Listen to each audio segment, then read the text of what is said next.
is the Wii Viewer. And the little reviewer. And we're going to review Klonoa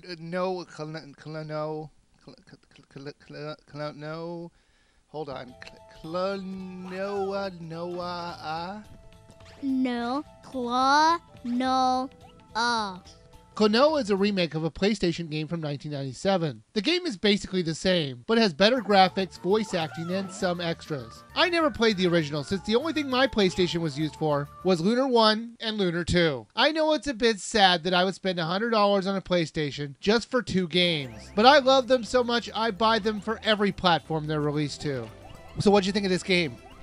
It was good. What'd you like about it? That it was 3D in some kind of way, and it really acts like a 2D platformer. That's called 2.5D. 2.5D? Yeah. 2.5D, in the simplest way of saying it, is that you're playing with a 2-dimensional character on a 3-dimensional background. So what did you think of the graphics? I just like it. I liked all the waterfall effects and the way that the backgrounds were made. I thought it was all very pretty. The controls are very simple, as there are not a lot of moves you can do in this game. You have a ring that will return to you like a yo-yo, and you'll use it to throw bad guys, or use them to push upwards so you can do a higher jump, or you can throw the enemies that you just picked up at other enemies or into the background. I thought the controls were really well done. How about you? I do too. They were very easy to use. Only the exception where you have to grab an enemy to do a double jump.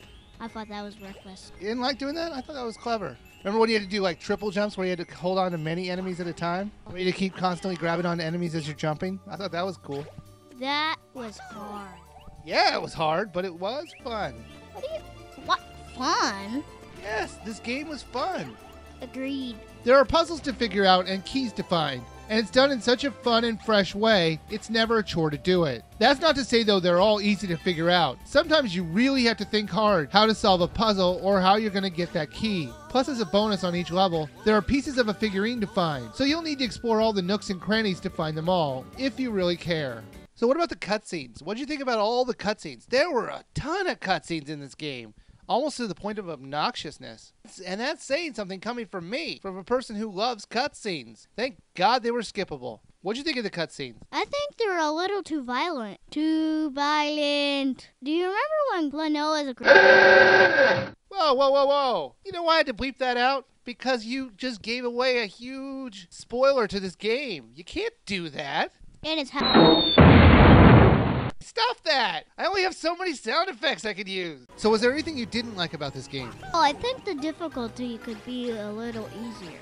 If I had any complaints about this game, it would be that it was a bit short for a platformer. There are only 6 worlds with 2 levels on each world and then a boss battle. If you're somewhat good at platformers, you can beat the game in about 4 to 5 hours. However, the game is just so much fun to play and look at, you will go back to play it. Once you beat the game, they'll give you a bunch of stuff that you've unlocked, like time attack, costumes, character viewer, movie viewer, and a reverse mode. So if you like getting lots of extras after you beat a game, as a reward, you will really like this game.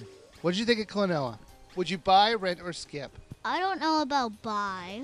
Wait a minute, I thought you enjoyed this game. A game that you enjoy, I think, is worthy of a buy. Why wouldn't you want to buy it then?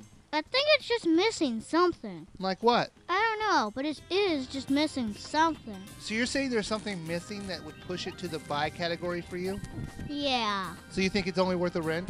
Yeah. Well, I actually disagree with you on this. I think it is worthy a buy, because the game is replayable, and there are a lot of hidden objects to find even after you beat the game. So we both like the game. We just have different opinions on whether you should just rent or buy it. I'll give you the last word. His grandpa got... Hey, stop that!